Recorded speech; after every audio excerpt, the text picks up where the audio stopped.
why is that lingering fear there about, will this replace most jobs? I mean, and how does one address that lingering doubt about a tech breakthrough? Yeah, so I think the first thing to think about the new generation of AI models is that they have cognitive abilities. They are able to solve cognitive tasks.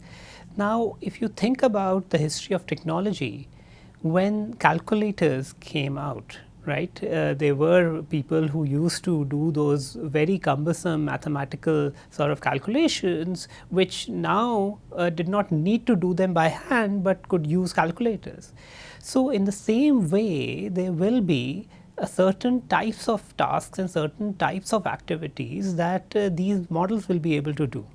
And I think the right thing that we will need to do is basically figure out how should we leverage them, and then the productivity gains that we get, how do we then invest those productivity gains towards solving newer problems.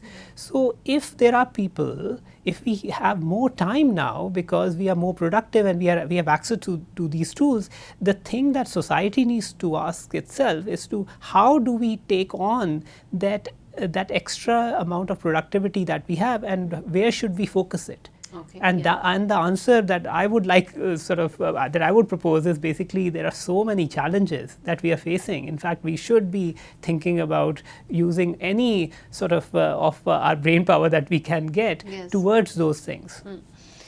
I would probably see this that the era of generalists may be over and the era of experts may probably be dawning upon us. But let's now look at some of those specifics in terms of first and foremost life sciences and medical research, simply because of the impact on humanity may be just so intense and life changing. How do you see that? You've also done a lot of work in that area, whether it is about pandemics or whether it's about cures or prevention. How do you see what has been achieved so far? And if we can do some sort of a crystal ball gazing as to what are we really looking at in terms of outcomes for the future? Yeah, so I think biology is going to be an area which is going to be transformed by AI. And I'm not a biologist by training, I'm a computer scientist, but my first experience of working on a biology problem came 7 years back when we started working on the protein structure prediction problem. So proteins are essentially the building blocks of life. They are essentially the Lego pieces that make you and me.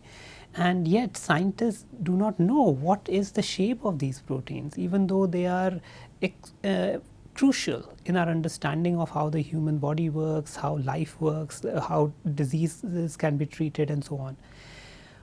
What we tried to do with AI was we tried to solve that problem, and our solution, the AlphaFold 2 system, was considered the breakthrough system for and a solution of this problem, and has recently won the Nobel Prize for that work. Yes. What it allowed scientists to do now is basically make predictions about these structures, just unlocking and uncovering the vast space of biology and giving sort of people much more agency in terms of accelerating drug discovery, developing sort of better vaccines, sort of even supercharging sort of work on developing enzymes that can fight things like plastic pollution.